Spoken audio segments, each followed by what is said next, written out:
folks. Welcome to Between Awesome and Disaster. This is your host, Will Carey.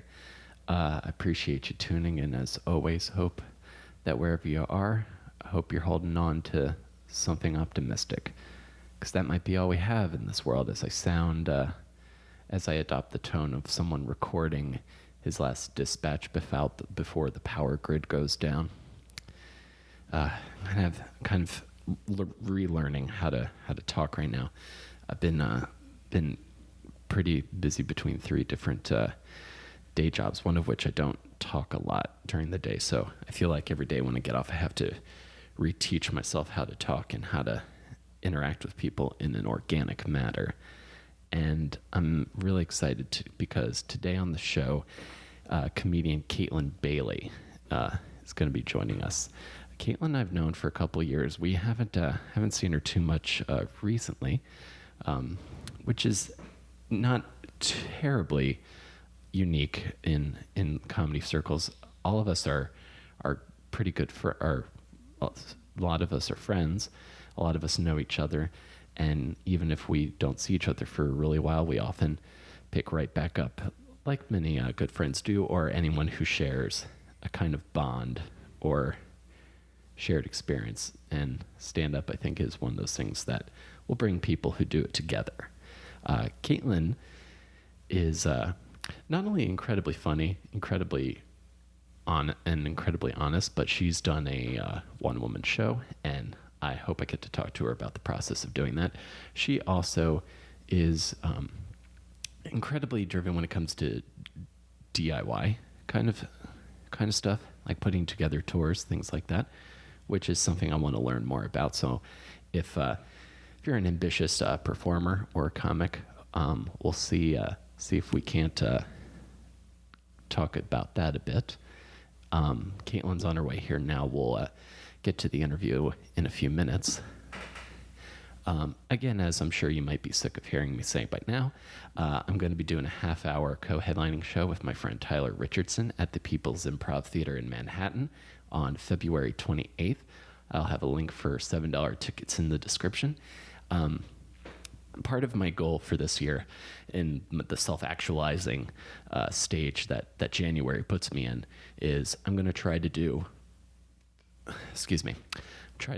a half hour at least 4 times this year. And in New York, it's kind of hard to swing that, but I'm going to make it happen. And the first one is February 26th at the People's Improv Theater. Check the link for tickets. And thank you for listening. And let's go to my chat with Kaytlin Bailey.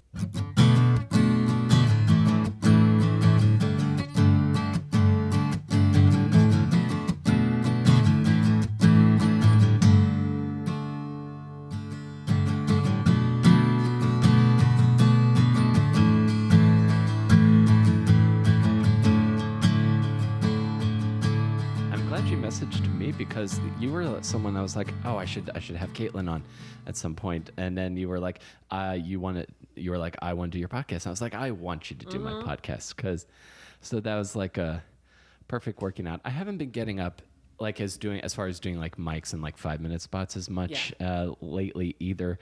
I've been booking myself like doing my storytelling show and doing like an hour and then doing like half hours of stand up on the road, or like just a little around. Oh, okay. Like I just did my show for the Tank Solo Week Festival, and then I'm going to do it. The Tank Solo Festival. I developed Contagious at the Tank. Yes. I saw that you did. They're a pretty cool space that I'm amazed exists in Times Square. Yes, there's actually a lot of weird things in the theater district. You can rent rehearsal space there for like $11 a square foot or something. Oh, wow. I mean, like, I don't know what the metrics actually are. I'm just making up numbers. I did, a couple of days ago, I wrote a brand new, like, true to life thing joke. And so I feel like that's re-energized me. I feel hungry for stage time again. There were just a couple of months there where I was like, yeah, I'm tired of hearing myself do this. No one likes me. I was just like, what? I'm kidding myself. What am I doing? Oh, that's not. Are you the voice in my head too? Right. Yeah. Because I feel like that frequently. This is physically uncomfortable and expensive and isn't doing anything for you. What? Why are you doing this? Yeah. I know exactly what you mean. Before, every time I do my show, for a second, I'm like, no one gives a shit about your life and problems, Will. There are people that have had it so much worse than you. Objectively true. And yes, and no one gives a shit about your life. Objectively true. And you're probably going to forget how to do comedy 5 minutes before the show's supposed to start. And Obviously, then just, a thing that definitely happens. and then just cry and pee the entire time. Definitely a reasonable possibility given the odds. Yes. At some point in an hour, I'm surprised there aren't just more people just breaking down and like cry peeing on comedy stages. Now this is something I was going to ask threw up in this. my mouth on stage once. I'm sorry. What was the context that I was happened? hosting, and I just got sick to my stomach. First, my stomach is my first line of anything, whether it's an anxiety attack or the flu or just like the common cold. Like other people don't get nauseated, and my body alerts me to the fact that I'm sick by making me nauseated. So I throw up at the drop of a hat. So I was hosting, and I was like sick or having an anxiety attack or took a shot of the wrong thing, and I vomited into my mouth, swallowed it like a champ, and continued to host the show and pretended nothing happened, which is exactly the same procedure I use when blowing a dude, and that happens. Catch the vomit in your mouth, swallow it like a war hero, and carry on, soldier. So, yeah. I would love it. I was just gonna. You could just keep going. No. What I was gonna ask was, and then we'll kind of, I guess, go chronologically, because I know that, like me, you do what I more categorize as like club stand-up, which is your more like jokes like pow, pow, pow for drunks. I'm so glad that I finally learned what a joke was. It took 6.5 years. But the first 6.5 years of doing this is the way that I wrote jokes for the first 6.5 years of doing comedy. I would get on stage and tell a story, and the parts where people laughed, I'd try to repeat it that way. And the parts where people didn't laugh, I'd try to do something different with it until someone laughed. But I feel like, I think it was Twitter, a combination of Twitter and podcasting with some of the best comics in the country. Yes. And it just being around it, where I was just like, oh, you know what a joke is. You're not retarded. Like, you just, it's in there. It's the formula's in there. It's in there. It's not witchcraft. It's an achievable thing. Yes, it is. It's it can be broken down to like almost like a math problem. Right. I'm never going to do it that way. In a weird way. I'm starting to get to the funnier faster, using things that I recognize as tools in a toolbox, as opposed to just throwing spaghetti randomly at the wall and just sort of hoping that my natural charisma and idiosyncratic word choice lends itself to a joke. Right. That's very interesting you say that, because I feel that like my journey comedically was almost the opposite of that. When I started with the math formula. I started with the math problems and no discernible personality on stage. Well, you're still working on that off stage, so that's an uphill battle. Exactly. Like just the ability to be like not the weird dude who's like, and here's a random thought. I'm going to go back to the cheese plate now. Yeah, like I was starting with like the short clip jokes, and it took me a while to be able to warm up to do tell a story on stage, and then to go up with maybe 70% of a plan of where I was going to land, and then I've been winging it for a long time, and it's overconfidence, a history of public speaking, and a series of choices I make in my life that lend themselves to naturally comedic situations. Like I attribute my comedy to my life choices that lead to those stories rather than like the formula. I think the formula enhances those stories, but the baseline is I make crazy choices. Right. Yeah. And that's, I think that's the great part about it is it was like, oh shit, I have to see where this goes. I have to see what's on the other side of that door. Which is my favorite. It's covered in smoke, and it's literally banging with a kind of music that makes me feel uncomfortable. I just gotta get in there and meet those people. I gotta do talk it. to those people. I know that's like the joy of it is like the holy shit. this is not out, even for people that are like, this is outside the realm of my experience. I'm just enjoying the shit out of this because she's likable, and God, that sounds crazy. And it's great because I feel like I've collected like a weird collection of these experiences, and I found that the quickest way to understand a subculture is to fuck one of its members, and like that, just that the things that happen with when two people are making each other come consistently is like you get access to their world in like a super intimate way for a short period of time, which is perfect for me. Fascinating. So I've never thought about sex in that way. Why like would you? You learn about people through fucking them. Yeah, spies know this. What's that? Spies and whores know this. Is there a lot of crossover in those communities? I can only assume so. If not, the CIA is not doing their job. I love it. This is why I like you, Kaytlin, because I've known you for like a long time. Yeah, like easily. If I've been in New York for 6 years, we met the second I got to New York because I was sent to you. Yes, by because Brad Hudson emailed me and was like, "Hey, be nice to this small, helpless girl." Yes. She's so small. She doesn't know anything. That's not what he sounds like at all. Right. He's a great bear man. The Pink Collar Comedy Tour stayed with him on one of our first tours. We did his room and we had a blast. We genuinely did. We had a really good time in his room. Yes. But we stayed with him and he's his dad. And so it was, we slept in bunk beds that were too small for us and like on couches and in sort of like weird places. And he bought us towels because he knew that girls probably would want towels, and he didn't wash them, so we were all covered in blue fuzz for like the next 3 days. That sounds like if I were to host. Yeah, of course. If I were to host, I would just frantically going, what do girls like? What do girls like? I don't know. I hope that you've lived here for zero amount of time. Because I'm here, there's no furniture. We have an upside down drawer that we have the mics balanced on. I'm sitting on what I can only assume is a fold up chair or a stool. There's nothing on the walls. Nothing. Just cardboard boxes. And the echoing that you're hearing is from the lack of... You look like a serial killer. I feel like if I hadn't known you for 6 years, this is crazy. I've lived here for 4 years. You've lived here for 4 years. I have a room with where there's like my personality in it and stuff. Fuck you. This is hostile. Do you understand? This is the greeting area of your home, you monster. It's like this is a torture chamber. That's what this is. It's like oh God. I'll have to have you back on after. Do you have a top sheet on your bed? Do I have a top sheet on my bed? Do you know what a top sheet is? I have a girlfriend, so my bed situation's pretty on point. Do you have a top sheet? Yes, I do. Good. Did she make you put it on? Maybe. Okay. No, I, like many other of our compatriots, am stumbling towards how normal, polite society works. I think that part of comedians' charm is that we're essentially feral people. Yes, essentially, basically, yes. Like this is my. I have an apartment, but this is like metaphorically like just like a wet cardboard box. Yes, yeah. That I just crawl under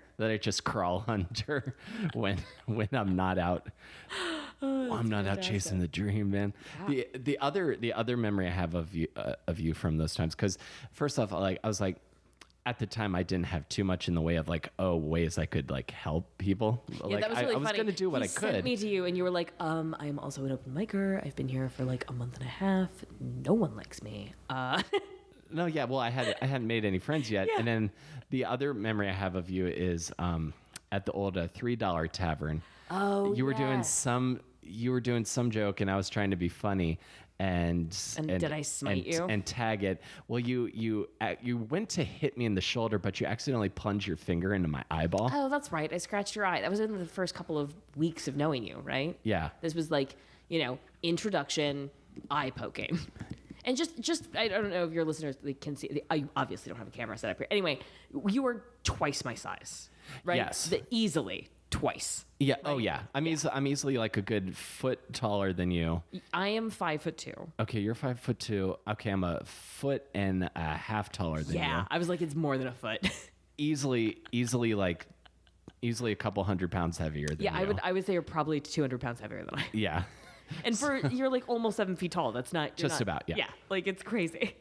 Yes. And then you just brought me down. Like it hurt a lot. You were in so much pain. I was in a lot of pain, and like it was just. And like, I felt almost zero remorse. In fact, I didn't remember that story until you brought it up. I know you wouldn't. Yeah, That's sorry. why I had to Thank you. bring it Thank up. you for bringing it up. I don't. It doesn't haunt me. There's no part of me that's. Oh, like, it doesn't haunt me either. It's just another fun moment with Kaytlin. I've caused a lot of like weird random acts of physical violence. I went through a phase in comedy, which I wouldn't recommend to anyone, where I was just punching people aggressive. I had just started working out for like the first time in my whole life, and I like started to develop tone in my arms and like felt. And I think maybe subconsciously I like wanted to be like a bro dude, or maybe it was just the pent up sexual frustration. I have no idea what it was, but I was punching people to the point where there were like a lot of male friend comedians of mine that were like, Kaytlin, for real, please stop punching me in the arm. It hurts like a lot, and I can't hit you back. So please, like, you're smiling like a child. I want to amuse you. You're so charming, but please stop hitting me. It hurts a lot. That's like. I was an adult woman. Like this. Yeah, this is crazy. Right. Well, it immediately reminds me of like the classic scenario of like when like little boys like who pull girls' pigtails and the moms just say like, oh, they. Yeah, but these just were not like, men that I had any intention of fucking. Which is not, no, I'm not saying. Yeah, no, fucking. but, That's like your way of. No, but it was a friendship. good-natured tease. It was meant in like a camaraderie way. I wasn't trying to instigate a fist fight with any of these people either. Oh yeah, and that's what I thought, because I figured if you actually wanted to hurt me, you would have like actually punched me. Well, probably not, because that's not going to be an effective strategy with you. I would have done something you'd need a ladder. Right. I'd stand up on something and then try to hit you, or I'd just trip you because you look like it would hurt if you fell. Yeah, probably. I when I was in my basketball days, I running backwards, doing like backwards suicide drills, and I like took a header on the court, and I don't know if I've ever fully recovered from that. Concussions can be a bitch. Yeah. So yes, I've known you pretty much since you moved to New York City. Where is your hometown? Where did you grow up? Military family, so that is a real mixed bag. But when I was 10, we settled in Raleigh, North Carolina. North Carolina. How's Raleigh? What's Raleigh like? It's the capital city. It's part of the Research Triangle Park, Raleigh, Durham, and Chapel Hill. So it's like one of the highest concentrations of PhDs in the country. Real pretty trees, real pretty antebellum architecture. A lot of great accents, a lot of good folk, Good down home folk. Abstinence only education, a lot of weirdness, a lot of racism. Abstinence only With this personality. Yeah. I was a rabble rouser. I imagine so, because I always wonder, I have this, I sometimes think that either abstinence only education is just going to lead to fucking earlier than you probably anticipated. Out of defiance. Yeah, because, and I think a lot of comics have that sort of like fuck you. Watch this. Yeah. Yeah. So That's whatever you're telling me to do. Yeah, there was no.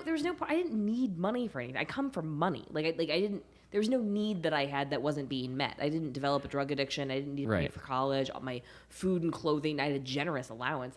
I fucked because people told me it was the worst thing that you could do, and I was like, "No, it doesn't feel true." Right.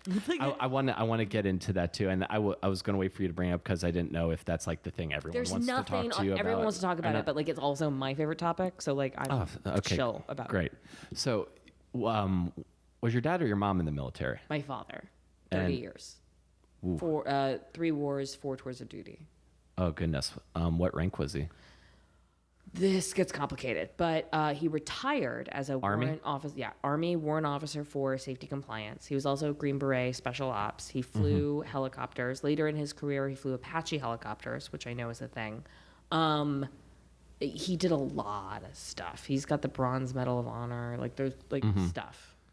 So he's seen like some shit. Yeah. He's like lost knives in people. Like my father has murdered people with his bare hands. Right. That's in like and like you said 3 wars. So like I'm guessing like Iraq, Afghanistan, and Desert Storm. No. My dad's old. So Dominican Republic, which was a special ops mission, so it wasn't a war. And then Vietnam twice, once as an infantryman and then a second as a helicopter pilot. And then Desert Shield, Desert Storm, which was in the Middle East under the first Bush administration when I was in kindergarten. Oh wow! So you're in kindergarten. My letters. So you're in kindergarten on a military base reading letters from your dad. Yeah. and Any listening to concept of tapes. what's happening? Yes.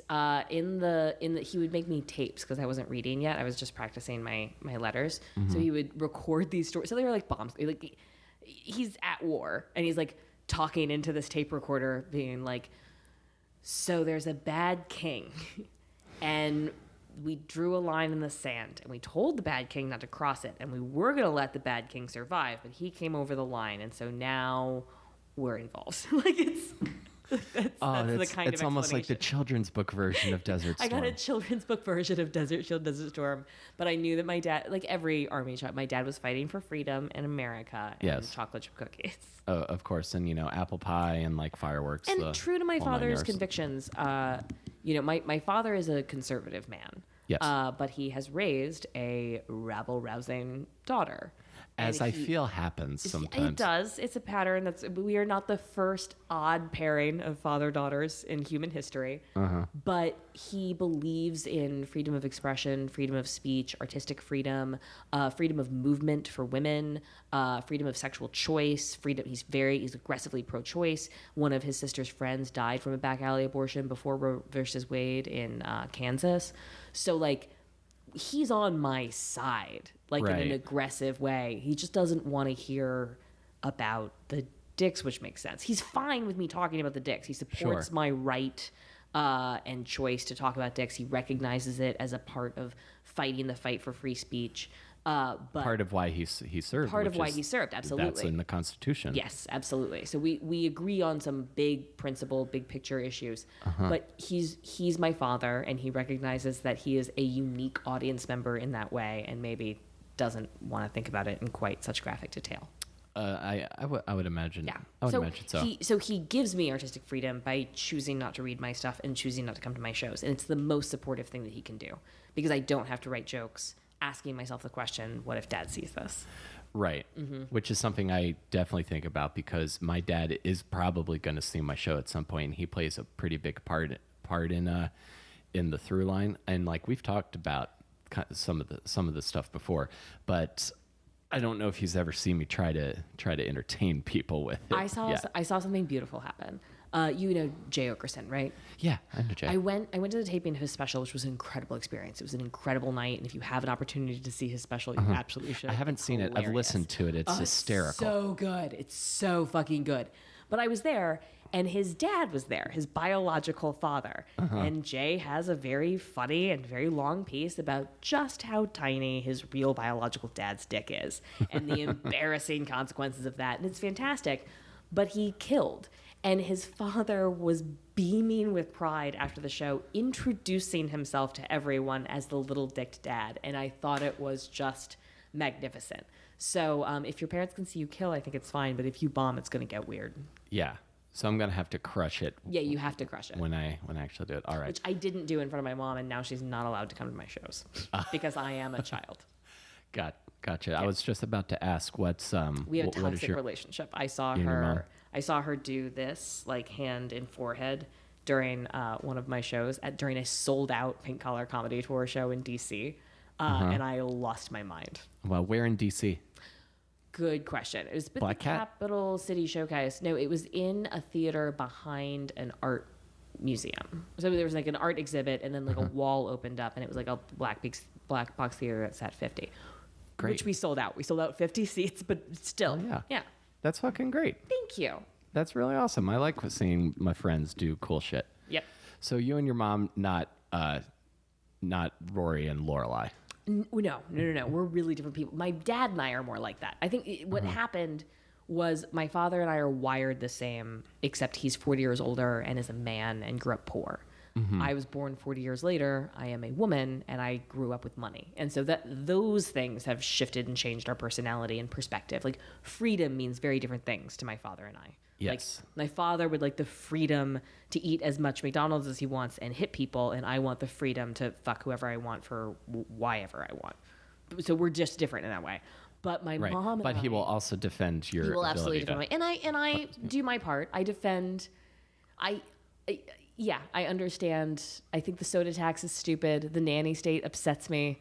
The compulsive exercise, all of it. It just makes me anxious on behalf of my dad and others, you know? The smoking bans outdoors, what are you fucking doing? You're just moralizing smoking. If it's a health hazard, fine, get it out of bars and restaurants.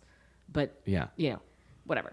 Anyway, my mom and I are just really, really different people, and she really wanted me to be more like her, and that has been tense.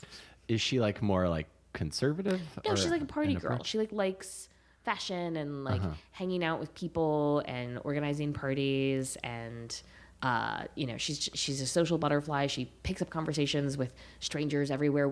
She's met a gay couple on an airplane 6 years ago, and now they do a skiing vacation every year. We have people at Christmas and Thanksgiving that my mom met at the post office. Like, my mother is an aggressively social, aggressively liberal, but she's also self-righteous and like sort of a black and white thinker, and you know, her way or the highway kind of thing. Sure. Even though she's married to my dad, which is really funny and sort of awkward sometimes, but you know, my mom is not one to ponder big philosophical questions. She's more of a like, I know the answer, and I will spend 8 hours writing angry letters about it. And which anybody who is she like, and if you disagree with me, then I'm going to spend another hour telling you why you're an idiot. Yes. I could see how that could be difficult. Right, and yet they have a happy marriage and have been married for 33 years, and they have radically different philosophical. Like, let me give you an example. I think the political stuff is a little bit misleading. My mother never like cared what my religion was. She was fine with me like getting my belly button pierced. Like, my mom was not controlling in the traditional way. I'll give you an example of how she was controlling. Okay. So, she had some friends coming into town from Germany, and they just had a baby, and my mother wanted me to take them and the baby to her office so that she could show the baby off in some context. And I was like, sure. And then I was to take them out to lunch without my mom, who had to stay at the office. Yeah. Okay? So I ask these people, what are you looking for in a lunch experience? And they say, we want milkshakes, and we want to go someplace local. We don't want to go to a chain. So I'm like, okay, Char Grill. Char Grill is a Raleigh, North Carolina institution. It's got the best burgers, the best fries, the best milkshakes. It's been around since the 50s. There's nothing else like it. It's fun. It's famous-ish for Raleigh. You'll love it. So we go to Ethan Allen, where my mother is working with the baby. And she asks, while the baby's being passed around, where are you guys going for lunch? And I say, Char Grill. And my mom says, why don't you go to Five Guys? It's so much closer. And I say, because that doesn't meet any of our requirements. It's a chain. They didn't have milkshakes yet, so they don't have milkshakes. Wow. And my mom said, it's not a chain, it's local. And I'm like, it's not. I can Google it in front of you. Like, why are we fighting this fight? Like, what is happening? And so she got that look on her face that I know well from childhood of, I want you to go to Five Guys. So I did what I learned to do as a child. Be like, which I said, fine, we're going to Five Guys. And then we went to fucking Char Grill because she's not coming. It doesn't affect her. It's not a thing. Right. So then we go to Char Grill and we have a delightful time. The baby is fine. Everyone's happy. We go home. Perfect. One of the adults broke under pressure and told my mother where we had actually gone to lunch. So my mother comes to me with tears streaming down her face. Says, you're a liar. You've always been a liar. That's what you do. That's who you are. And I'm over a goddamn cheeseburger place. Right, over not doing what she wanted me to do for lunch and then choosing to lie to her about it rather than get into a screaming match over where we were going for lunch. No, yeah, which I told her 4 times I tried to tell her the truth. Right. Really did. But she's just like unaccepting of anything that isn't what she thinks. Wanted to go to Five Guys. And even though she's not going and she doesn't get to participate in this activity, she wanted to like exert her control over the situation and make us go to Five Guys. And she genuinely believes it's the better choice. She's not trying to make me but she's just irrationally immobile on issues like that. I think she might be like borderline, or like something feels wrong and off and like in a pathological way, but like not in a malicious way, in a like, oh my God, the way that you see the world is wrong. Right. No, I've had that experience before with people like where they're kind of someone is just so insistent on what they think, and they're Yes. going to, and they can't Right. process. They Whereas, can't process. I, on the other hand, I'm like, where are we going for lunch? Okay, great. Right. Yeah. I'm very much, I only will clamp down if it's like something I'm really gonna, if it's a major issue. Otherwise, I'm just on the Right, but then the waves flowing. Yeah, but you're probably wrong about what major issues are. Also, like you just get to decide. Like whatever is a major issue to you is a major issue Yes, to you. that's true. So for my mother, in this moment, for reasons that I do not and cannot understand, where we went to lunch was a big deal. Wow. But it's yeah. So I don't really know.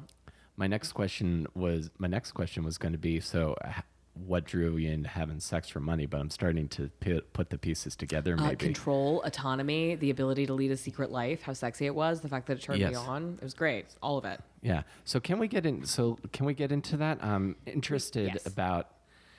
I'm interested in where the seed of that idea starts. Because are you going to military school for this abstinence only sex education? No, my father retired when I was in the second grade, and so I went to the third grade in a civilian school with a bunch of kids that have been going to school together since kindergarten. So you're coming in as almost kind of an Not just a Yankee carpetbagger, Yes. but also a genuinely weird kid. I had pet cockroaches. I didn't believe in Santa or God, but I did believe in witchcraft. Like Wicca, not Wiccan? explicitly. Like just I didn't have a word for it yet. just a general witchcraft. Yes, I wrote a lot of death poetry, but this was pre-Columbine, so I wasn't sent to the guidance counselor as often as I think I would have post-Columbine. So just a lot of How old were you when this was happening? 9, 10, 11. So you're not old enough to be goth yet, but you're heading down that. Oh, I'm definitely, yeah. I want to be goth so bad, but I'm not allowed to buy makeup, and I'm not allowed to go to the mall by myself. So that's the only thing keeping you from Basically. the studded pants and the Yes. the punk and the like screamo I was t-shirt. in a lot of pain, man. I couldn't make my own lunch decisions. Now that's okay. So yeah, so you're in a position. So you're at this position where you cannot. You're isolated in this new school environment, being taught abstinence only sex education by people that I still think are objectively dumber than I am. So, and you mentioned earlier that the idea of having sex for money is the worst thing. The worst thing is getting beaten into. If you buy into the basic logic of abstinence-only sex education, which is that for women, every time they have sex with a man, they are devalued in some way. They get sicker, they get less healthy, they get less clean, they get less emotionally secure, they get less marriageable, they get less psychologically healthy. Like pick your thing, but like every time a penis enters into my vagina, damage is being done in some unseen To your body and soul. insidious way. Yeah, my body and soul are being defiled by dick. And I'm like, I reject the premise of this thing. And so prostitution felt like this perfect experiment, right? This is exactly the kind of casual sex that is a problem. It gets me something I want, which is I get to rebel without developing a drug addiction or taking away from my studies because I was making very good grades. And drugs frightened me in a Sure. brain I never wanted to be not smart. That was always So what was it? And also maybe playing into this idea of control and Yes. autonomy. And again, I got to create a character and play that character and tell adult men what to do when in any other context they would have been in charge of me. Any adult that walked into my life at 17, 18 years old was just in charge, whether they were a visiting parent or a teacher or a school administrator or a cop or just like an adult telling me to get off their lawn. Like just Right. grown-ups Right. had power. But as the professional in the room, I got to set You've the got something boundaries. they I set want. the price. Yeah. I said yes or no. And I had their real name, and they didn't have that. Yeah. And that's got to be, if you've never had it, that's got to be empowering. It's a dizzying amount of power in a short period. It's like a drug. It really is. It's like a drug in the same way that comedy is a drug for me. Yeah. It's an adrenaline rush. Because comedy, again, also you are in control of the room. You're in control of which direction, what you say, how you move when you do a bit. And you're in control of where the show's going. You're being paid to not affect. You're being paid to get a group of strangers to feel something. Yes, and on a really base level, this will probably sound incredibly stupid but I'm stupid on this topic. Sure. In a weird way, you're both. It's different aspects of the pleasure business, like the the entertainment, nightclubs, seedy underground. Jesters and whores have historically held a very, very similar role in society. We are both low status observers of high society. So like courtesans and jesters are allowed into the upper echelons of society, but not accepted by exactly. So we get to bear witness and sort of speak truth to power, but we're never going to be in the club. And in fact, our ability to do our job is dependent on us never really being a part of the club. Because once you are, you lose that ability, the ability to make those do kinds that. of observations. Yeah. Oh yeah, absolutely. Like the most successful and rich comedians, they can't talk really.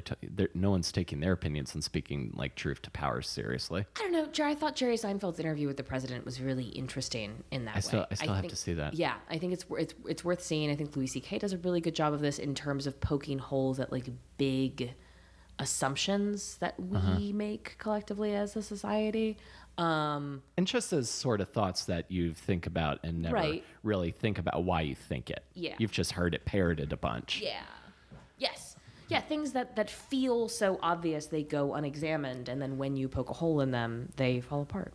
Really easily. Yeah, like for example, my mom recently accused me of selling my body, and I gently explained that I didn't sell my body because I still have it. So. Right. You're not in. Well, and that's also pieces. like viewing. Yeah, you're not exactly. Right. You're not like boxing yourself up. Right, and like it's not like each of these guys walked away with a irreparable part of my soul, and then I'm gonna run out of soul. Like that's not how things work. Obviously. No, yeah, of course not. That's playing into it's magical thinking on an insidious and absurd level. Yeah, it's playing. It almost makes me think of like old timey kind of religious thinking. It's not that old timey is part of the problem. Well, I want to ask this, and I'll let you finish your thoughts. So you, and what's the thing how do you want me to describe it? Should I call it working, prostitution? What's the politically correct word for this? I'm a comic, so pick a word. I call myself a whore. I'm fine with that. The technically politically correct word is sex work, unless you talk to some fringe blogs who think that is some ableist. I don't remember what the thing is, but it's like whatever. I don't care. It's so this is like so you started when you're like 17, 18, and I'm curious how one starts an enterprise like this. I Googled escort Raleigh, North Carolina, and then I read the FAQ section on a message board about that. Yeah, and I deduced from there using my debate skills that I was developing on the debate team and all of my other extracurricular activities. Debate team. And also good for stand-up. Lincoln Douglas. Oh my God. Yeah, that's been fantastic. I imagine so. I'm curious, and then I don't want to harp on this forever. What sort of people were you encountering? I mean, this is the Research Triangle Park. So it's a lot of professors. It's a lot of lawyers. It's a lot of PhDs. It's a couple of truck drivers. It's a couple of like construction. They're not construction workers. They're like the annoying bro that owns the construction company. You know what I mean? The guy who gets to wear a collared shirt at the site. But is still like they're like comedy club owners in that way. Like just those guys. Okay, so it's just sort of like couple of college kids, couple of soldiers. Again, serving. Couple of retired people. Yeah. Broad spectrum. Really broad spectrum of people. Because at my price point, it was $400 an hour, which is either not a lot of money to a rich person or a lot, but an achievable amount of money for a poor person. So I can be either an afterthought to, a very wealthy person or like something you save up for and a goal and like an experience for somebody who's making less money. And I had both kinds of clients. Interesting. And were these people like, I'm trying to get an idea, are they like sad people? Are they people who are like cheating on their spouses? Or are they like really broad lonely? spectrum? Like, so a lot of people do sex work for a lot of different reasons, and a lot of people go to sex workers for a lot of different reasons. Right. So I definitely saw a bunch of like single dudes that seemed to have made a decision early in life to put career over romance and felt shitty about misleading a woman about their emotional availability, and so connected with prostitutes because it was transactional and it was something they understood and it was something that they could like enforce the boundaries of in their life. Those are my favorite clients because it's like a fun rapport, and I'm like, I get it, and we're here to have fun, and like I'm not gonna be mad at you if it takes you 6 weeks to book another appointment with me. That's like not right, you know. Whereas like a real girlfriend, if you ghosted her for 6 weeks and then showed back up and you were furious. Like, right, it's going to be a really different kind of dinner party. Like, yeah.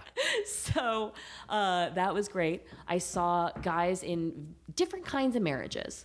So I had guys that really, really loved their wives, but their wives were unable or unwilling to engage in sexual activity, whether they were on antidepressants or they had gotten sick or they had recently given birth, or that was just where they were at the marriage, but it was like a partnership first. And so it felt like, I understand that prostitution is not a threat to my marriage because you're like not going to show up on my doorstep and demand that I shit or get off the pot. But exactly. I am able to get my needs met without infringing too much or like forcing my wife to do something she doesn't want to do, which is also something I respect. Yeah. I saw a lot of guys that had active contempt for their wives. They hated their wives. They felt trapped. They had nothing nice to say about them. They had a lot of blatantly misogynistic things to say about their wife and women in general. Funny thing, whores tend to occupy this weird space in misogyny where we are not like other women and also obviously unmarriageable and but like there's a little bit of like, oh, I can be honest with you because as a whore, you're not like these fucking uptight crazy broads. Like it's so weird. Like I don't. Right. Anyway, you're in a sense you're one of the one of the cool ones. Yeah, one of the cool ones that no one would ever marry or touch or like admit publicly that they were friends with. But in the moment, they can be honest. Right. So, and of course, my job, unlike say a therapist job, in that moment is to validate and parrot back and mirror back. I'm always on the guy who's paying me's team. Yeah. So yeah. Which is, I imagine, for some of these guys is almost as valuable as the actual sex. Yeah, and it's why I charged the amount that I did. Like, and whores have started to talk about this emotional labor element, and I think that a lot of people don't know what that means, and they think it sounds silly until they do it all day, and they realize how exhausting it is. Yeah, no, it makes perfect it makes perfect sense to me. Yeah, because like if. Again, the emotional labor element of it is feeling because you're almost taking on like that person's baggage for that amount of time. Because again, if you're a whole experience, significant chunk, not a majority. I'd put it somewhere between like the 20 or 30% of my clients did not, because they were not interested in or they physically could not have sex. So they're paying my rate to like look at me naked and rub my back and like, hug me while they tell me about their day. And I understood that part of my job in that story, unlike, I don't think that men should ask this of the women in their life. Like, my job was to be on his team, his side, his position. Yeah. Whereas that like, if I'm in a partnership with a man and he's telling me a story about how he's a dick to his coworker, I think it's my responsibility as a partner to be like, I don't know, man, I love you, but it kind of sounds like you're being a dick right now. Yeah. Like, right, that's the role not is my different. The role is different, and I think that one of the things that feminism is fighting against, and that misogyny is like sort of yet to like part of the problem of the gender wars, is that men impose this emotional expectation on all of the women in their life, and are actively upset when we're not playing the whore, when we're not playing the like. You tried, you're a good person, I understand, like, Yeah, exactly. Yeah. Because I do think, I think at some point, and I think a lot of men have a hard time admitting this, that they want this sometimes, because sometimes they just want someone to just say, man, that sounds really rough, but Yeah, it's going to be okay. It's so funny. Men whine about women just wanting someone to listen all the time, and really, men just want to be heard. That's it. They just want to be heard. Yeah. And they, they wanted me to laugh at their jokes that their wife had probably heard 40 times in the last 18 months after 20 years of marriage. So multiply that. Like, I mean, just, I'm a cute young girl. Like, you don't have to deal with my issues, and I don't really have to deal or see with yours. We're coming to this bed, we're sharing this experience without developing the kind of resentment of like not having done the dishes the way you wanted me to for the last 20 years. That shit builds up. It absolutely does. Yeah. And when it's described like that, it almost seems odd that someone would view it as a negative thing for society. Oh, like, don't get it twisted. There's a lot of abuse in prostitution. I believe that most of the abuse in prostitution is a direct result of it being an underground illegal activity that people have to hide from authorities, so they can't report abuse. They can't report, and it's No, I agree it's with a you. labor market, so it's. I've worked as a waitress with super shitty managers and super amazing managers, and it makes a real difference. But like, no one's telling me that you're victimized if you're a waitress. You're just victimized as a waitress some of the time under some circumstances. But exploitation is exploitation is exploitation, and it's wrong. Yes. And it happens in the sex industry. It's just not unique to the sex industry. No, yeah. And it also wasn't my experience. But I'm really lucky. I am a smart white woman, which means I'm probably not going to be arrested. Like I just get this freedom of movement that like black people or trans people or poor people don't have. Exactly. Right? You're able to move a little bit more freely than I have a my dad is a other lawyer attitude. My dad is a soldier and not a lawyer, but I have that kind of like, don't fuck with me, bitch. That is a direct product of my social status that I was just born into. Exactly. Right. Yeah. No, it makes perfect sense. Right. So like I had that going in. I didn't work for anyone. And this is the most important thing, I didn't need the money. Like, not So that there I isn't want that it. desperation. It isn't that desperation, which is what leads to the dumb abuse. choices. The dumb choices that lead and the to abuses. the abuse. Right. Because like I checked all of my clients' references. I didn't take appointments with people that made the hair on the back of my neck stand up. I didn't ignore those instincts that told me to stay safe. Like, and I was hyper vigilant about it because there were no consequences to me not taking another appointment or not meeting my quota this week or not, Right. it was just, which is huge. And like not many people in the sex industry have that because it's not it's not a hobby that a lot of No, exactly. weird, educated, white kids start doing. Exactly. It's More and more now not viewed with as a hobby. sugaring, though. It's viewed as like The last resort. straw. The Yeah. last resort. Yeah. That's the dumbest time to start doing sex work is when it's the last resort because you're probably going to probably get yourself killed, but like that's when bad things talk to any seasoned whore. The times when bad things happen to them is when they were making a dumb choice out of desperation because your brain lies to you when it's panicking. Yeah, you start rationalizing a lot of things that normally you'd say. I've experienced this in relationships, the crazy pants rationalizing of obviously dangerous abusive behavior. But that's because I was in love, which is another time when your brain lies to you. Yes.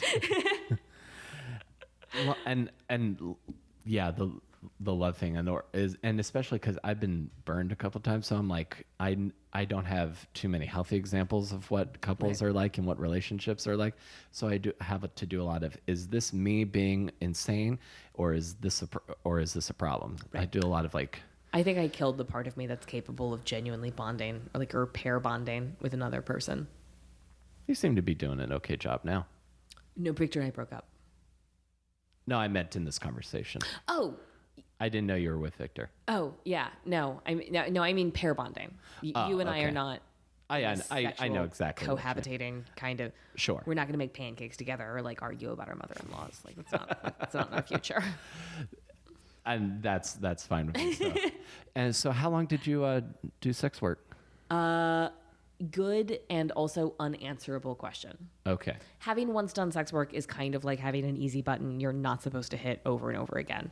So like I've done it for 10 years or I've done it for 18 months with a 9.5-year gap in between, or I've like, Sure. what does it mean? And like, I would sort of consider elements of waiting tables to be sex work. I've certainly been in gray area relationships that more resembled sex work than they did a partnered relationship. I've done things that other people don't think of as sex work that I definitely think of as sex work. Like, you know, like it's a common question and it's just unanswerable because sex work is actually this big, gray, porous, flexible thing. Sure. And one's relationship to it, especially if you're doing survival sex work or sporadic sex work, right, is complicated and nuanced. You can have a full-time job and be doing sex work once a week and then get fired from that job and end up doing sex work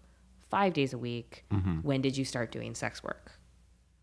When you had that first appointment? Are you counting those 3.5 years where it was like a sporadic thing? What about the full time? It's like sort of when did you start doing comedy? Is it from your very, very first open mic? Is it from when you moved to New York? Is it from when you quit your day job? I mean, that's obviously not when you should start counting, but like, you know. No, yeah, exactly. So I'm curious then, and thank you for that answer. That's again. I'm sorry. It's I'm not lying to you. I know you're not, because again, if it's an answer to a thing that I never would have thought about, which is the best answer, really. Yeah, it's sort of like asking someone, how long have you been waiting tables? It's like, well, I was a hostess when I was 15, and then I went to college and I didn't wait tables, and then I was in a lot of debt, so I started waiting tables, and then I got this great advertising job, and then the economy tanked, and so now I'm in my 40s and I'm waiting tables again, but I haven't been waiting tables this whole time. The whole time. And my relationship to the food and bev hospitality industry has been flexible and sporadic. That makes sense. Mm-hmm. So let me ask you this then. Where does comedy play into your life then? What do you mean? Like, I'm a comic more than I'm a whore. No. I know. I didn't mean to say that. I'm curious. Like, did you always love like stand up or sketch? I always like, loved, when did you get the bug to get on stage? I always loved doing stand up, and I always loved performing. So I was a theater kid with an addiction to stand-up specials in the afternoon. Like anytime I saw a comedy special on Comedy Central, I just consumed them. Like I just the half hours the Comedy Central presents. Yes, I'd watch them over and over and over again, and I loved it. But it just didn't occur to me that was like a thing that you could do. I saw other adults doing it, but to me it felt more likely that I was definitely going to be an actress than to be a comedy. That's what I started to. I went to school for theater, and I thought actor, even though I loved stand-up. I remember watching those early Comedy Central presents, like the ones Barbara I remember. Smith, Paula Poundstone. I remember Jim Davids. Yep, Jim Davids. I remember I loved Gallagher. I was like 9 years old, and I just couldn't get enough Gallagher. Oh, Gallagher. Yeah. He's from North Carolina too, right? He's from the South somewhere. Yeah, I think he's from Fort Bragg, if I remember that correctly, because I remember him from when I was a kid as well, and a guy smashing fruit. Well, right. Like, who does? I've never seen that. My first like radio interview I ever did in Baltimore, I was on they were talking to Gallagher before I was on, so I was like, oh, cool. This this whimsical rage that I just, as a child, I just loved. He captured that like power of silliness when you're like actually mad.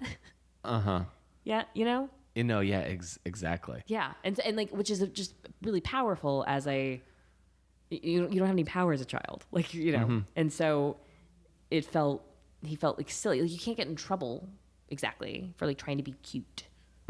But it felt like a way around the fuck you, watch this. That makes wow. So, which in a way, I think that's a lot of what we do, is that we're working around we're all on Yeah, and we're some level all- doing fuck you watch this. We're all doing fuck you, watch this, and we're all also trying to avoid getting killed. And under this administration, I feel like that matters more. Like we're playing more the game that jesters played with kings. Than Yes, where you could go and comics get have your. gotten accustomed to playing with presidents. I agree. But this is not, in fact, unprecedented. They arrested and anally raped Lenny Bruce for doing comedy and being obscene. And it's obscenity laws that we have to fear. We ought to join ranks with porn stars and other provocateurs because we're all in the same boat. Yeah. And also, and this might be controversial, but we're kind of in the same boat with the Nazi, like the provocateurs from the right.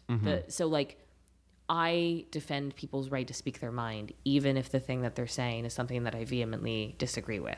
But we've got to prevent the state or polite society using the arm of the state to squash things that we don't like to hear because it makes us uncomfortable for any reason. No, I'm inclined to agree with you on that. If only for the necessity of free speech outside of the what I think, if I remember correctly, it's called the fighting words doctrine. Yes. Do you need to head out shortly? No. I don't. Okay. Then yes, because I think even if you want to keep people from saying despicable, vile, hateful garbage, even if they can't say it, well, it's like, well, you start thinking about if I can't say it, well, then I'll go and do it. Right. So I led a double life. It's kind of a necessary evil, I guess, in a weird way. It is a necessary evil, and it's something that I think that we just have to, I don't know, because I don't think we're ever going to stop fighting this fight. I think there's always going to be either. a group of people. It doesn't matter what their philosophy is. We could invent a new religion tomorrow called the Bumblebee religion, and then all of a sudden, all bee jokes become sacrosanct, and that's totally possible. Like we've played whack-a-mole with what's precious and what's not. Mm-hmm. But the cultural barometer on what's considered obscene is continually always switched. shifting, in the changing. 50s, you couldn't say pregnant on TV. Right. Doesn't that feel quaint? So with cool. the president saying pussy. Yes. So quaint. So quaint. Yes. So you're vigorously absorbing comedy specials. When did you start doing stand up? A couple of months after I graduated from college, and I did. Let me rephrase my question. And when was the first time you got on stage and did stand up? I was always the funniest political speech giver in my so I gave a lot of recruitment speeches, I gave a lot of policy speeches, I gave a lot of Is this in debate? This is in debate, mock trial, as my role as an activist for Planned Parenthood and other organizations, and then in my official capacity as a Canvas director and for this nonprofit political consulting firm I ran. So I worked in politics for a long time. And I was also in theater. So I was doing monologues and writing monologues and writing speeches. So I'm writing comedy, I'm doing it. But stand-up, the first time I performed stand-up comedy proper was at Goodnight's Comedy Club. I was fucking this road comic I met because he performed at my college. Charlie Goodnights? Yep. Okay. And I told him I wanted to do it, and I read, Judy Blume's The Comedy Bible. Mm-hmm. And I got up there, and I did my 3.5 minutes, and I did it, and then I got off, and I had the bug, but I didn't quite know it, so I continued to work in politics. Sure. And then I got burned out in politics, and I came home, and I'd gained 25 pounds, and I was so sleep deprived, I'd lost my mind, and I was humiliated. I mean, it was just, it was bad. Mm-hmm. And I started doing comedy, and it became the drug. I was weak, I was vulnerable, I was without a tribe. I felt like I was getting left behind. And so I started doing comedy, and then I never had money again. I feel the same way. Just those, one time someone paid, a couple months ago, I got a venue owner gave me $20 after show, and it surprised me.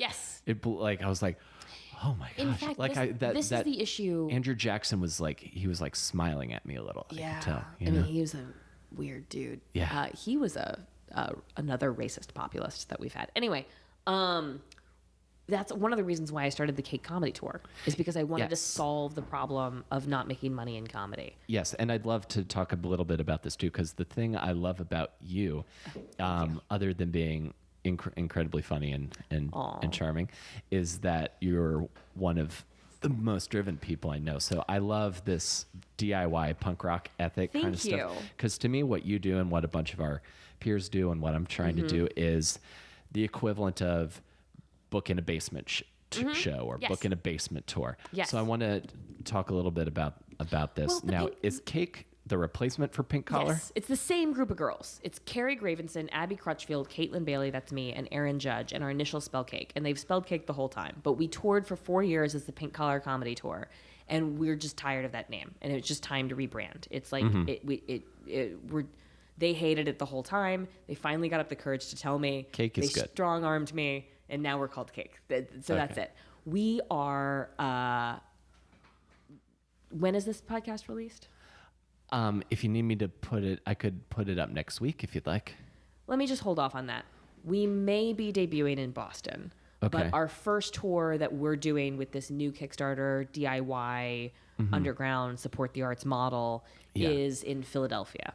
And so what we're doing is we are pre-selling tickets through Kickstarter. And if we sell enough tickets, then the show happens. And if we don't, it doesn't, just like any other Kickstarter campaign. But we have to sell $1,000 worth of tickets by February 5th for the show happening April 24th. Or we're not going to buy the ad, do the promotion, the pay stuff that you have to do. Sure. Which costs money. Yeah. Rent the space, which costs money. Print the t-shirts, which costs money. Transport 4 adult women physically there, which costs money. House them somewhere, which costs money. And like, so all of these like costs associated with touring, once we have this is our not lose money mark. Once we hit that, through the show advanced will happen. Ticket sales. Advanced ticket sales, which is partially you're a fan of us and you want us to come. You want to support women in comedy and you want to see more women in comedy. This is a way to help support and grow, because it's harder for us to get booked at clubs than it is for men because of systemic sexism, whatever. So if you want to see more women in comedy, buy more tickets to independently produced female comedy shows. Yeah. Right? And it's partially, like they dismantled the NEA, and you want to support the arts generally. You want to support this rare and precious craft where me, and representing no one, no institution, no policy, no candidate, no nothing, gets to just speak my mind. And if I make you laugh, like that's, comedy is such a, we're the canaries in the coal mine for free speech. It always have been. Absolutely. So like it's part we're the of first that. ones that they jump on. Yeah. Well, this time it's the media, but we lost a comic today. The SNL firing was fucking did that officially happen? I think it officially happened. Yeah. Well, that's a tragedy. It's a travesty, and it makes me disappointed in SNL as an institution. Anyway, so whatever. There are a lot of good reasons to support this. So like you're fans of us, or there are some like philosophical principles, ideas that you want to get behind, because now is the time to start supporting your artists, because we do live life on the fringe. A lot of us are going to lose our health insurance. A lot of us don't have a safety net. A lot of us, a lot of Americans, but we're out there making art, which has always been a subversive act. Like, help us do that. Yes. And in a way, it's, if you're thinking about how can I help, in a way, if you love the arts, this is a very direct way to do that. It's a really direct way to do that. Yeah, absolutely. Because if we pull this off, other people are going to do this, and that's great. Fantastic. Yeah. And if you can continue to do it, if more people continue to do it, people who are making the money, people who make the decisions, that can are going to ruin it in some way. But that's going to happen years from now. So hopefully one of them will be good. Hopefully one of them will do some work. Look, this is a mid-level artist issue. Like, I do not recommend this model for open micers. This is a terrible way to get your comedy career started. And it's also not a great... If you're an open micer, just grind it out for a few years and then do this. Right, but like, Abby is the star of going into her second season on True TV's You Can Do Better. Erin Judge's debut novel just hit and is being incredibly well reviewed, and she was on Last Comic Standing. Carey has been touring the country as a headliner for the last 4 years. Really? Me. That's fucking great. Yeah, she goes to Pennsylvania and New Jersey and like all over the city. She's fucking great. So like we're not delusional. Like we're not crazy. We put on a great show for 4 years, 2 rave reviews, but we never lost money, but we were never able to get over this hurdle of making more than like tens of dollars between the 4 of us on these tours, because we have just 1 or 2 cities that sunk the whole thing because of all of those costs. Sure. Because one bad show could financially ruin you. Wipes your profit margin. And you're so dependent on local producers. So I don't want to hear a bunch of fucking like hot air from some narcissistic cokehead of a producer in bumfuck wherever. Show me that you can move tickets. Yeah. Or the show won't happen. We will skip your town. Hell yeah. I dig it. Yeah. So I hope that comes together, and if I can do anything if I can get a little bit of visibility on this, I would. Yeah, be fantastic. Happy to be able to I'll be help retweeting you from all of our accounts and. Hell yeah, sounds good. I want to get the rest of Cake in here at some point. Carey, I think, would do it. I don't know. Carey would do it immediately. I don't know Aaron or and Abby are in LA until the tour, because Aaron moved out there for more opportunity. She's killing it out there. It's fucking great. She runs the Rip Bodice show in LA with Jenny Chalikian, who's a comic that I started with in North Carolina. She's talking to TV people. She's writing. Her book is doing well. I'm so proud of the stuff Erin is doing. And Abby's out there shooting her TV show and doesn't have any time to do anything because shooting a TV show is really hard. Yes. Well, that's really great to hear. One last thing I want to talk to you about, and then we'll kind of put a bun on this. This is actually the second half of the question I tried to ask at the beginning, so this is a good way to bring it together.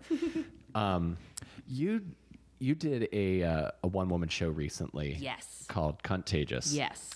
That's changing the name to Consensual Business, and if you are interested in learning more about this when I work on it again, which will be months from now, follow it on Twitter at ConsensualBiz, B-I-Z. So at ConsensualBiz. Fantastic. You're welcome. And send me these links. I'll put them in the description.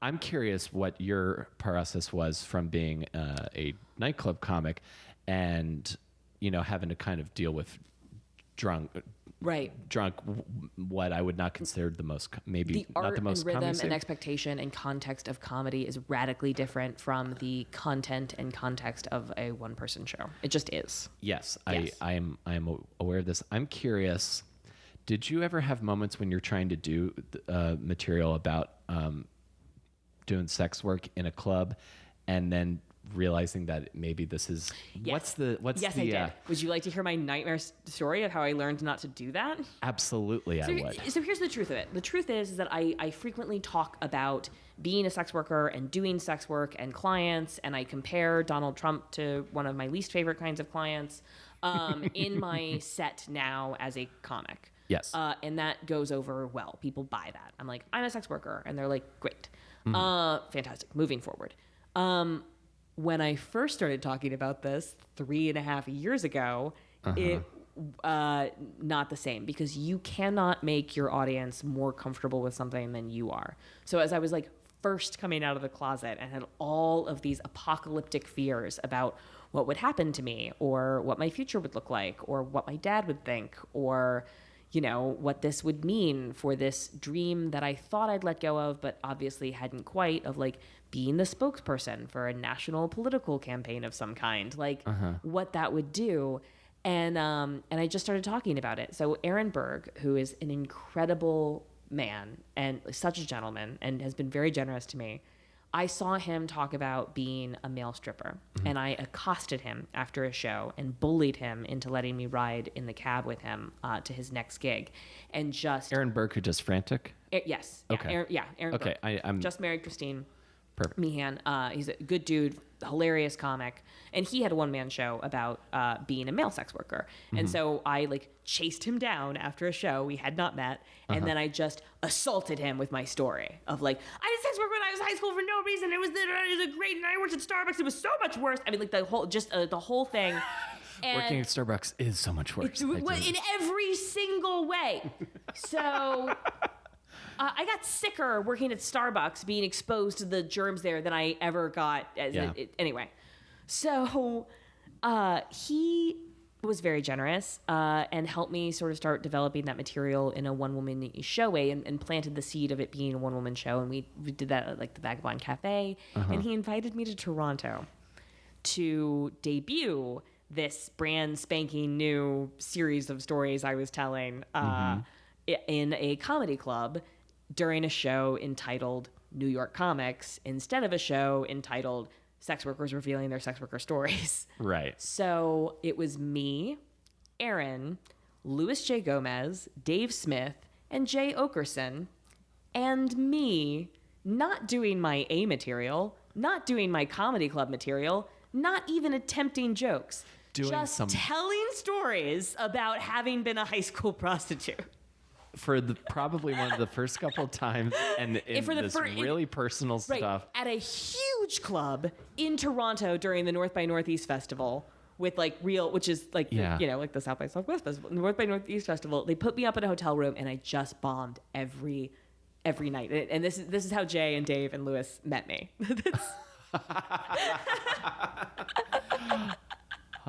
Dustin Chafin was also there, and Dustin Chafin was the nicest person to me. I know that he can be curt sometimes, but he was he saw immediately what was happening, and he was the person to sort of like give me a hug and tell me that I shouldn't quit comedy and that's good. Not to fret. And he helped pay for something after Louis tried to get away with not paying his fair share of a cab and stuff. Yeah. Just that. Oh, and Jay did that too. Jay and Dustin were gentlemen. Louis and Dave were just broke and scummy about being broke. Well, it happens sometimes. No, I get it. Like the reason that Dustin and Jay could do that is because they had more money. Exactly. Wow.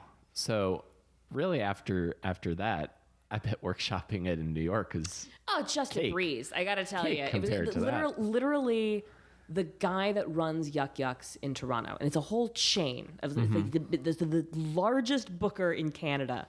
Yeah. Told me that he wanted to speak to me in his office after my third of 5 nights in a row bombing. Pulled me aside and gave me a very weird speech about how he could tell I had a lot of gumption and a lot of spunk and a lot of spark, but that what I was doing was not working right now, and that he didn't want to see me at his club for at least a couple of years. Oh, that's gotta But hurt. Really complimented the outfit. He was like, pencil skirt, tucked in shirt, you're killing it. This is fantastic. Excellent. So in a couple of years, this is going to be great. I know it. It's been a couple of years. I feel like it's time for me to contact that guy. Yeah. What's his name? Oh, I don't know. Okay. I should know. Okay. I just don't. Well, it's like not knowing Lauren's name. That's what it feels like. I know. I got you. So.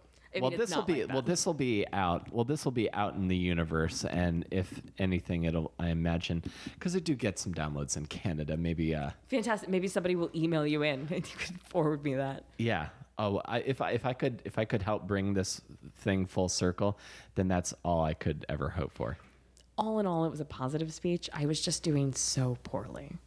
It was just okay. No, yeah, and. Again, with new material and really personal material, the first couple of times, I remember for like 2.5 or 3 years at this point. I was a baby. Right. So you're new. So literally, just right. There's literally there's no way this goes well. I'm almost mad at Aaron. It's like you're going to a sword. It's like you're going to a sword fight blindfolded, and the other guy's a samurai. Yeah, exactly. So, where's the show now? I know you did it recently for New York Fringe, yes? Yes. Well, I did in reverse chronological order. I did United Solo, sold out show, New York Fringe, sold out run, and before that, I debuted at the Tank, which was sparsely but enthusiastically attended. Fantastic. And are you going to be? And you have plans to? I'm absolutely keep doing it again. I want to do a New York show that I film. I want it to be a fundraiser for the sex worker project. And we're going to do like sort of a one-off. I want to fill up a theater. I want to film it, and then I want to go on a national tour where I both perform it and then do a talk back afterwards, because I really, really want to directly engage the audience after the show, because this is me performing my story. And it's a weird one. And so I want to hear from sex workers all over the country, and I want to hear from people who are being confronted by these ideas for the first time all over the country. I want to start a dialogue about what it means to be a sex worker, because it's not what you think. Or it might be what you think, if you think that being a sex worker doesn't really mean anything. Well, I can only speak for my personal experience, but it is definitely something I learned some things that I didn't think about. And there's a certain aspect to just shutting up and listening to someone talk about their experiences that I like to do. I wish more people would. And I think that if the more of the kind of conversation that we've just had happens, that I think that could only be a positive thing. But it's not going to happen if they take the internet away and our ability to connect with each other, and you don't support artists roaming the country doing weird shit. So do that. So buy tickets to support Cake. So buy tickets to Cake, subscribe to my podcast, and let's keep America weird. Thank you for talking to me, Kaytlin. Thank you for having me.